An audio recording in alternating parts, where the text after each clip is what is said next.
Bonjour. Après les vidéos introductives à la sécurité, nous avons également expliqué ce que c'est les attaques APT. Donc, en gros, c'était intéressé au quoi, c'est quoi la sécurité? On avait dit que c'est l'association de trois propriétés, confidentialité, intégrité, disponibilité, voire également traçabilité. On avait dit également c'est l'absence de risque inacceptable. On avait dit qu'on fera un cours dédié sur la gestion et management des risques. Maintenant, on passe au comment, c'est-à-dire comment assurer les propriétés de sécurité qu'on souhaite avoir. Et on va commencer bien évidemment par les propriétés qu'on peut assurer avec la cryptographie, à savoir la confidentialité et l'intégrité essentiellement. Dans ce cours, on va avoir une introduction à la confidentialité. On va décrire ce que c'est le chiffrement symétrique, le chiffrement asymétrique. Dans un cours dédié, on va parler des courbes elliptiques et un autre sur la cryptographie quantique. On passe par la suite aux méthodes d'authentification, aux fonctions de hachage, à la signature numérique et aux certificats. Et on terminerait cette partie avec des applications. Alors la cryptographie, on commence par la cryptographie symétrique, mais bien avant, on va définir ce que c'est un cryptosystème. Cryptosystème, ça veut dire le mécanisme qui permet de camoufler des messages, c'est-à-dire de les cacher, de les rendre incompréhensibles. La cryptographie, bien sûr, c'est la science du chiffrement et déchiffrement de l'information. La cryptanalyse, c'est la méthode qui va être utilisée par l'attaquant, c'est-à-dire comment casser ou briser les cryptosystèmes sans disposer de la clé ou comment trouver la clé par un attaquant afin de déchiffrer les messages. Et bien sûr, la cryptologie, c'est la science globale qui regroupe tout cela. À proscrire, cryptage, encryptage, chiffrage, chiffration, ce n'est pas des termes français à utiliser dans le cadre de la cryptographie. Alors, la cryptographie, on avait dit, on a un texte en clair qu'on veut traduire en texte chiffré. Donc, on va le chiffrer en utilisant notre cryptosystème, éventuellement avec une clé de chiffrement. Et puis, à partir du texte chiffré, on veut revenir au texte en clair, bien évidemment, en utilisant une clé de déchiffrement. On va voir tout à l'heure que la clé de chiffrement ou de déchiffrement peuvent être égaux ou pas selon le type du mécanisme cryptographique. Et bien évidemment, la cryptanalyse, c'est la méthode qui est utilisée par l'attaquant ou l'espion pour passer du texte chiffré au texte en clair sans disposer de la clé de déchiffrement ou en essayant de trouver d'abord la clé de déchiffrement par un moyen quelconque et puis de déchiffrer le message et retrouver le texte en clair. Il y a d'autres définitions annexes, telles que le facteur de travail, c'est la force de l'algorithme de chiffrement. Il y a plusieurs types d'algorithmes. Certains sont basés, par exemple, sur la factorisation de nombres premiers, d'autres sur le logarithme discret, etc.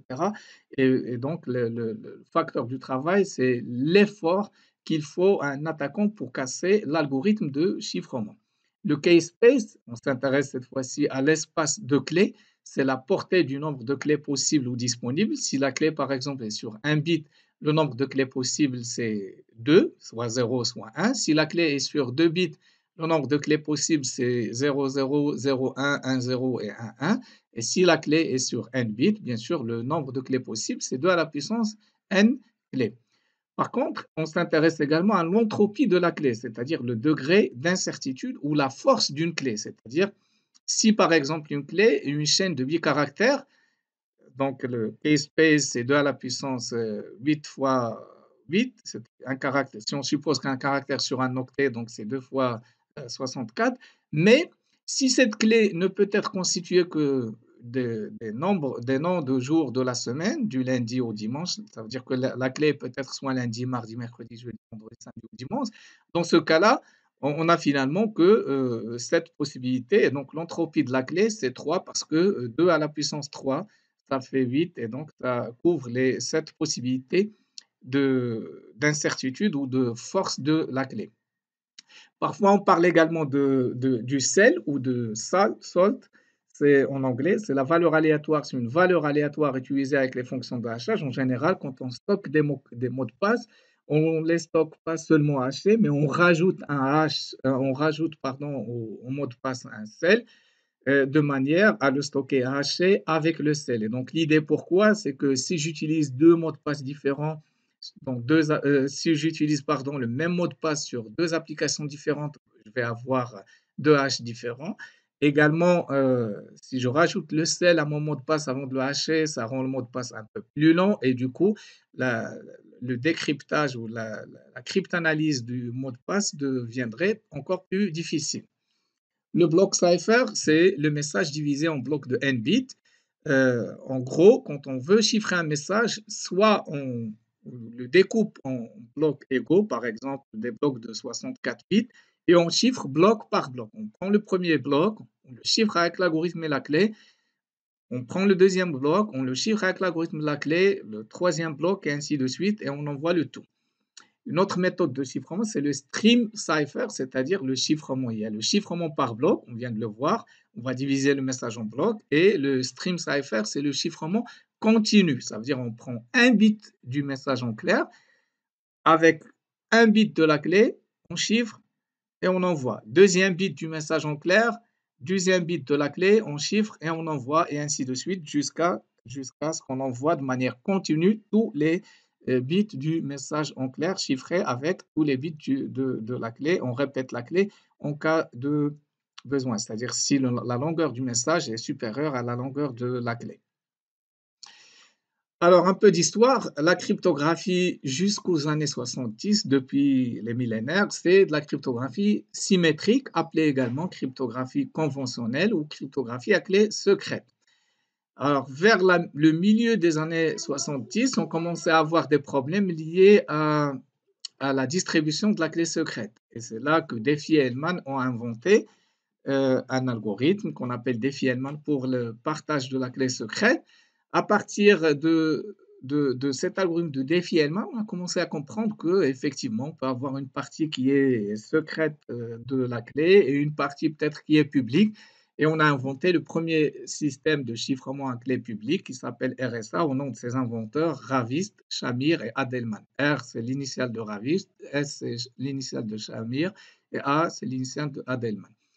On verra dans d'autres cours la cryptographie quantique est utilisée essentiellement pour l'échange des clés de signature et pour l'échange des clés et également les courbes elliptiques pour les échanges des clés et également la signature.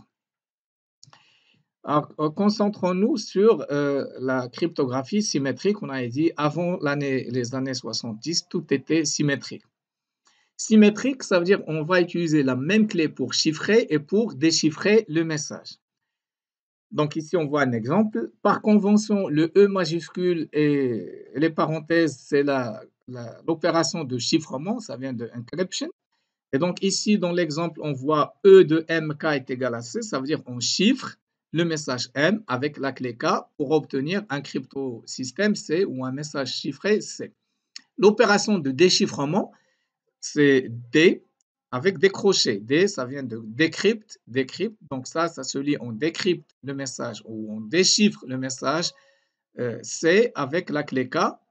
Donc dans la cryptographie symétrique, vous voyez que la même clé K est utilisée pour chiffrer et pour déchiffrer, ce qui fait que quand je chiffre un message M avec un algorithme et une clé K, j'obtiens un chiffre C. Si je déchiffre ce même chiffre C avec la même clé K et le même algorithme, je retourne au message initial. On le voit ici dans le schéma. On a un message en clair, je le chiffre avec un algorithme, une clé, j'obtiens un message chiffré. Et ben, si j'applique la même clé à ce message chiffré, je peux le décrypter et retrouver le message initial. C'est pour ça qu'on parle de symétrie. En termes de nombre de clés, si j'ai deux utilisateurs, ben, ils doivent se partager une clé. Si j'ai trois utilisateurs, ils doivent se partager trois clés. Chaque deux utilisateurs partagent une clé.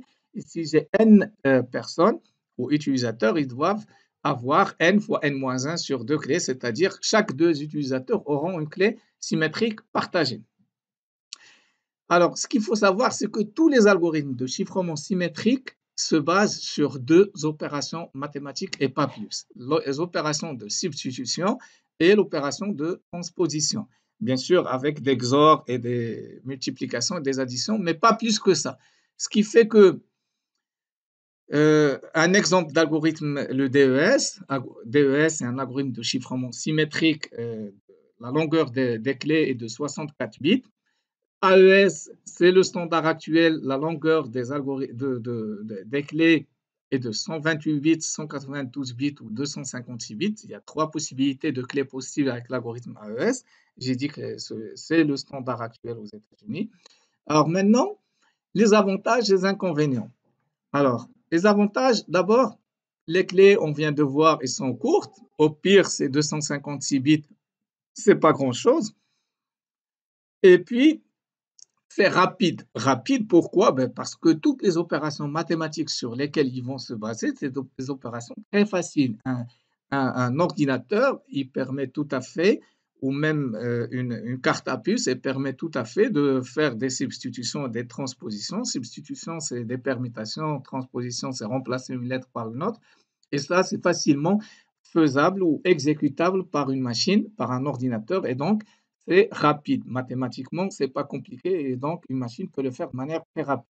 Maintenant, le problème, c'est la distribution de la clé. C'est-à-dire, on suppose que l'émetteur et le récepteur doivent se mettre d'accord sur une clé secrète partagée. L'émetteur, il va utiliser cette clé pour chiffrer. Le destinataire, il va utiliser cette même clé pour déchiffrer. Ben, la question naturelle qui se pose, c'est comment distribuer cette clé de chiffrement et de déchiffrement. Si on a un moyen pour la distribuer, ben, autant utiliser ce moyen pour distribuer nos messages sans passer par la clé. Et donc, le vrai problème de la cryptographie symétrique, c'est comment deux utilisateurs éloignés géographiquement, qui veulent s'envoyer des messages confidentiels, peuvent se mettre d'accord sur une clé secrète partagée. Alors maintenant, avant de parler de ce problème de distribution de la clé, expliquons les bases mathématiques, on avait dit, de la cryptographie symétrique. On avait dit tous les algorithmes, quel que soit l'algorithme de chiffrement symétrique, ils se basent sur des transpositions et des substitutions. Alors, ça veut dire quoi une transposition? Transposition, ça utilise le principe mathématique de permutation. Ça veut dire on va seulement changer l'ordre des messages. Ça veut dire que si j'ai le message bonjour à envoyer avec la transposition, alors je vais juste changer l'ordre des lettres du message. Je vais retrouver toutes les lettres de bonjour, mais de manière désordonnée. L'ordre est changé. Bien sûr, il y a différents types de transpositions, simples ou par clé. On va voir des exemples. Pour le simple, on va voir un exemple facile. Ici, dans le chiffrement, on écrit le message horizontalement dans une matrice prédéfinie. Et le message chiffré, on va lire verticalement. Donc, prenons un exemple. J'ai cette matrice en bas et je veux envoyer le message vive la sécu. Donc, je vais écrire le message V-I-V-E-L-A. Je vais l'écrire de manière horizontale dans la matrice. Et pour le chiffrer, ben, je vais l'envoyer de manière horizontale. Ça veut dire que je vais envoyer V, L, C, après I, A, U, après V, S, après E, E. Donc là, on voit bien que toutes les lettres du message sont présentes dans le message chiffré, mais ils sont bien évidemment réordonnés, ce qui veut dire que on a fait une transposition simple. En fait, cette technique elle a été utilisée depuis très longtemps, 600 ans avant Jésus-Christ. Ici, les Assyriens utilisaient cette méthode. Donc, ils ont roulé une bande de papyrus sur un cylindre. Ils ont un cylindre qui est appelé le skytal. Donc, ils vont écrire leur message en longueur, par exemple ici AX, X, Q, X, B, Y, R, etc. Et ce qu'ils vont envoyer, c'est donc c'est le message en longueur. Donc voilà, le déchiffrement, ben, bien sûr, il faut utiliser un cylindre du même diamètre et pour la cryptanalyse, ben, l'attaquant il va essayer des diamètres différents de cylindres pour retrouver le message.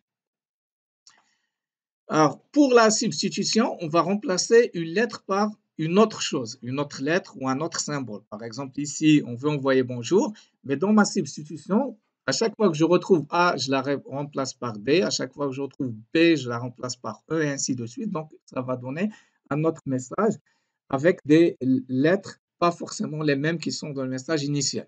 Bien sûr, il y a différents types de substitution. On va les voir petit à petit. Prenons un premier exemple simple, c'est le chiffre de César. Donc, l'idée, c'est d'ajouter une valeur constante à l'ensemble des caractères du message. Et donc, du coup, on va décaler les caractères d'un certain nombre de positions. Par exemple, Ici, je veux envoyer, ça marche avec une clé est égale à 3. Ça veut dire on va faire un décalage à 3. Ça veut dire on va rajouter 3 positions à la lettre. Alors, C plus 3, ça donne C plus 1, ça donne D, C plus 2, ça donne E, et C plus 3, ça donne F. Donc, un décalage de 3 de C, ça me donne F. Un décalage de 3 de A, ça me donne P, et ainsi de suite. On voit bien ici, c'est une substitution. L'inconvénient, bien sûr, c'est que c'est totalement symétrique. Ça veut dire, quelqu'un qui calcule la fréquence d'apparition des lettres, il va pouvoir retrouver le message initial. En fait, ça s'appelle la cryptanalyse statistique. Elle a été inventée par Al-Khwarizmi. Donc, l'idée que propose Al-Khwarizmi, il dit que si j'ai un message très long ou lent, et bien sûr ce message chiffré, ben, je vais d'abord savoir dans quelle lettre, dans quel langage il est écrit ou dans quelle langue il est écrit. Par exemple, si c'est en français, ben, on sait qu'en français, la lettre qui se répète le plus, c'est la lettre E, puis la lettre S, puis la lettre A, et ainsi de suite.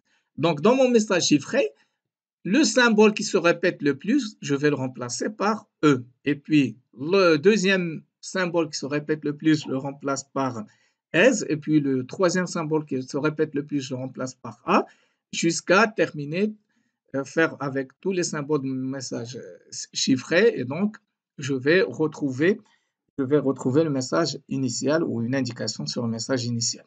Donc, c'est ça euh, la cryptographie statistique inventée par Khwarizmi et donc qui permet de casser ce type de chiffrement linéaire ou symétrique tel que César. Ici, je vois un autre exemple. J'ai mon message en clair lance les missiles et j'ai ma clé, c'est cet ensemble de matrices. Ça veut dire que l'émetteur et le récepteur doivent avoir au préalable ces matrices partagées entre eux et eux seuls. Alors, comment je fais? Alors, je vois que la lettre L de lance les missiles, je la vois dans ma clé ici, donc elle est représentée par cet angle. Et puis la lettre A, elle est représentée par cet angle, et du coup, je fais avec toutes les autres, ça me donnera un message chiffré qui ressemble à ça. Le principe est très simple, mais le message chiffré est totalement illisible, bien évidemment. Maintenant, un autre type de substitution, mais homophonique, ça veut dire comme le principe précédent, sauf qu'un caractère du texte en clair, on va le faire correspondre à plusieurs caractères dans le texte chiffré. Par exemple, ici, A, je vais la remplacer par 5, 13, 25 ou 56. B, je vais la remplacer des fois par 7, des fois par 19, des fois par 31, des fois par 42, ainsi de suite. L'idée ici, c'est que je veux résister à la cryptanalyse statistique qui compte le nombre d'occurrences des lettres. Parce que A ici, elle ne va pas tout le temps être remplacée par 5, mais avec 13, 25 ou 5, voilà. Ce qui fait que la cryptanalyse statistique ne va pas réussir pour ce type d'algorithme. Je prends un autre exemple ici. Je veux je veux chiffrer le texte changeant les mentalités et j'ai cette matrice qui est en fait la clé. Donc A, je la remplace des fois avec ce symbole, des fois avec ce symbole et des fois avec ce symbole. Pareil, C, ici, je la remplace des fois avec ce symbole, des fois avec celui-là et des fois avec celui-là. Et donc le message chiffré, ça me donne ça. Et ça résiste à la cryptanalyse statistique parce que C n'est pas toujours remplacé par ça, mais il est remplacé des fois par ça, ça et ça. Et donc calculer le nombre d'occurrences des lettres ne marchera pas. Pour un autre exemple, ici, en utilisant une clé de ce type, donc le texte en clair, c'est ABCD, etc. La clé, bien sûr, doit être connue par l'émetteur et le récepteur seul, c'est celle-là, DBB. Et donc, pour avoir le texte chiffré, je fais quoi? Je prends une lettre du message en clair avec une lettre de la clé. Ici, la lettre, on la voit ici, c'est la lettre A et la lettre D. Et donc, les deux dans la matrice et me donnent B. Et donc, la lettre qui chiffre A et D, ça me donne B et ainsi de suite. Je fais avec tous les autres. Ici, c'est un autre exemple très simple, c'est le carré de Polybe. Pareil, 150 ans avant Jésus. Donc ici, j'ai cette matrice qui est la clé. Et donc, si je veux envoyer X, ben, c'est les coordonnées finalement, c'est 5 et 3, donc j'envoie 50. Donc, vous voyez, tout ça, c'est des exemples simples. Dans la guerre mondiale, on a utilisé un chiffrement de Wigner, un chiffrement qui résiste à la cryptanalyse statistique. Donc, l'idée, c'est quoi? C'est d'utiliser une matrice et que le chiffret d'un caractère est différent à chaque fois. C'est pas comme César, il est différent ici à chaque fois. Et donc, on va utiliser pour chiffrer les lettres du message, on va prendre chaque lettre du message, avec chaque lettre de la clé, on va aller voir dans la matrice qu'est-ce que ça donne et ça formera la lettre chiffrée. Je passe à la deuxième lettre du message, deuxième lettre de la clé, ainsi de suite. La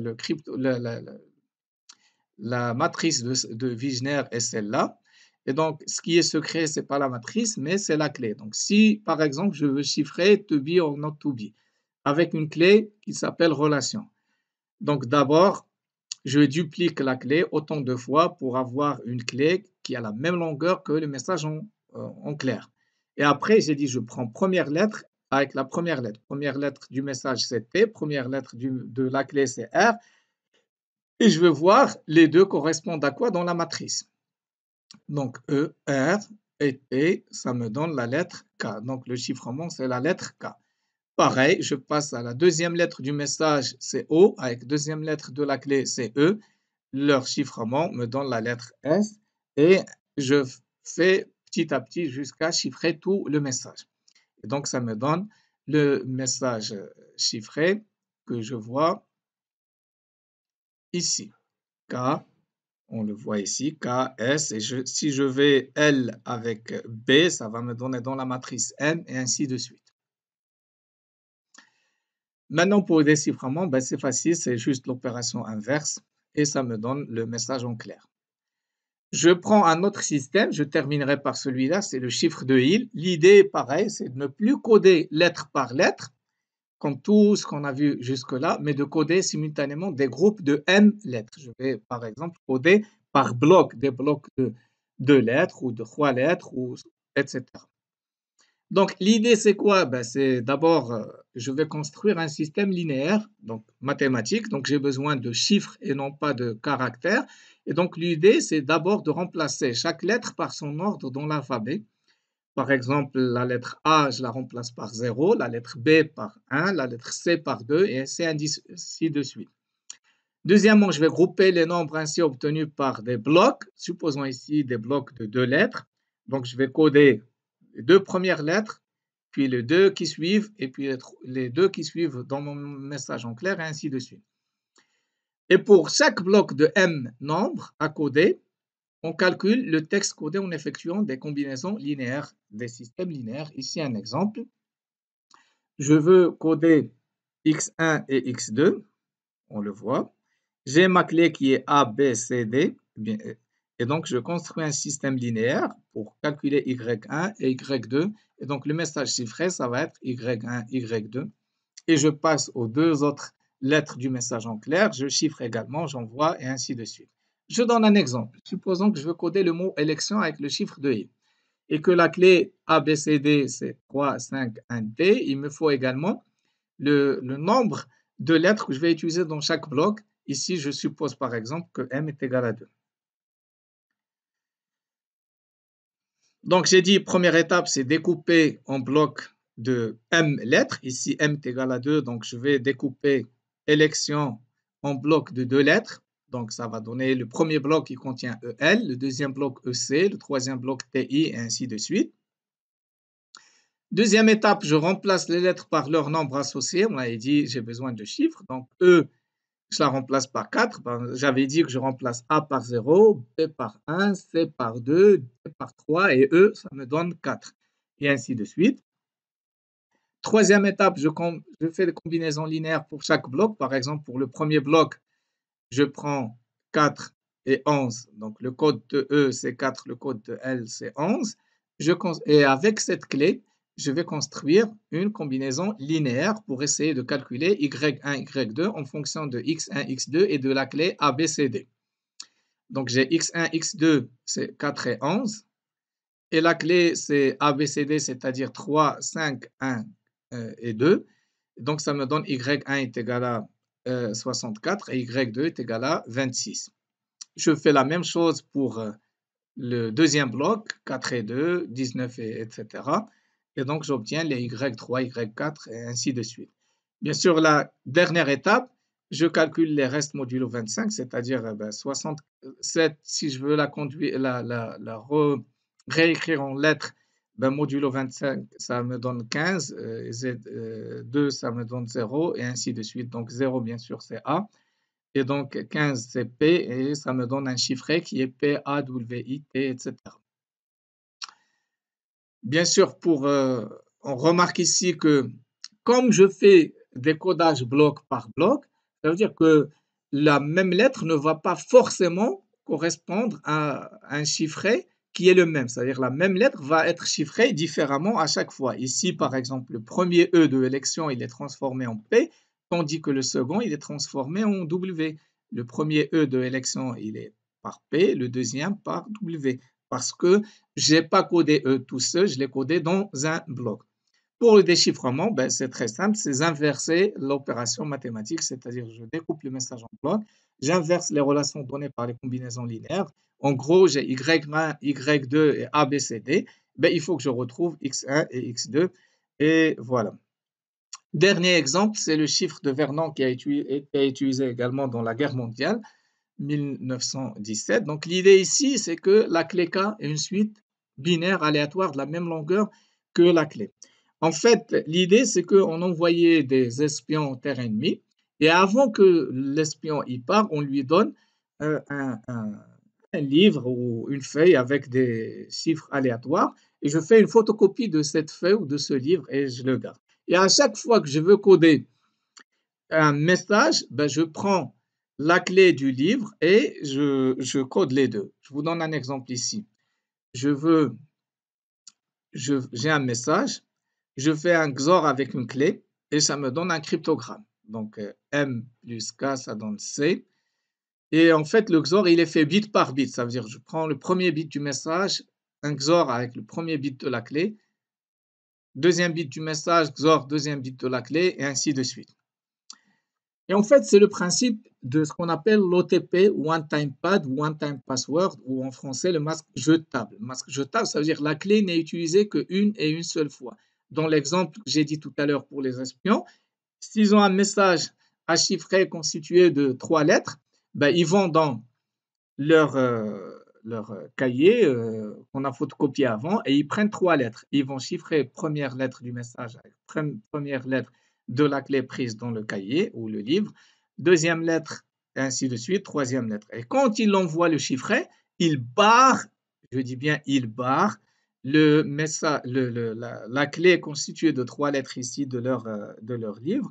Et le récepteur, quand il reçoit le message chiffré, bien sûr, le XOR, il est symétrique, ça veut dire qu'il va faire l'opération inverse, ça veut dire il va prendre la première lettre du message chiffré, il fait un XOR avec la première lettre de la clé qu'il a dans son livre, et il va retrouver le message en clair. Il va faire la même chose pour la deuxième lettre, la même chose pour la troisième lettre, et il va retrouver, bien sûr, le message en clair.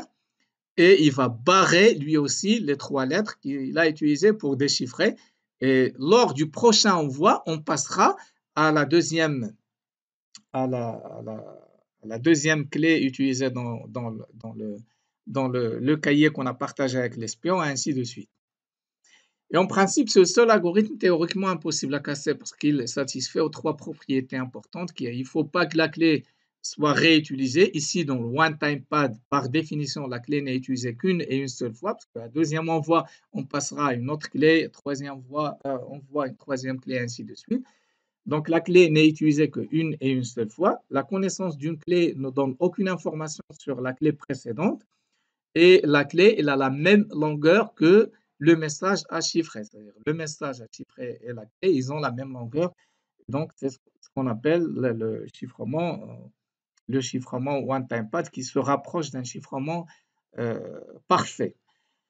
Ceci a été utilisé en fait également par Fidel Castro et pour communiquer avec Che Guevara. En fait, quand Che Guevara est mort dans la jungle, on a retrouvé dans sa poche cette feuille. Je vous l'ai montré ici. C'est celle vraiment qu'on a trouvée dans sa poche. Et en fait, c'est pareil. Vous voyez, ça, c'est le livret ou la feuille que je vous ai dit que l'espion utilise euh, l'autre personne avec qui il veut communiquer maintienne. Et à chaque fois, on a dit, il va utiliser une clé, il la barre, il passe à la clé suivante, il la barre et ainsi de suite. Donc, le problème du chiffrement de Vernon, c'est la cryptanalyse, c'est-à-dire si l'attaquant il peut décrypter un seul message, c'est-à-dire trouver M connaissance C, il peut déduire la clé. On avait dit que C est égal à M plus K, ou XOR K, ça c'est le XOR. Comme le XOR est symétrique, K est égal à M XOR C. Donc, si je peux décrypter un seul message, c'est-à-dire trouver M en connaissance C, je retrouve K et donc je peux trouver tous les autres messages. Donc, il est vulnérable aux attaques à clair connu, c'est-à-dire les attaques où on a le message en clair et le message chiffré. Un attaquant, il peut intercepter un message en clair, intercepter le message chiffré. S'il fait un XOR des deux, dans ce cas-là, il va retrouver la clé K. Et donc, la clé ne doit être réutilisée qu'une seule et une seule fois. Voilà, j'ai terminé cette première partie sur l'introduction à la cryptographie avec la cryptographie symétrique ancienne, on va dire. Dans une deuxième vidéo, celle qui va suivre, je vous donne rendez-vous pour voir cette fois-ci la cryptographie symétrique moderne. Merci.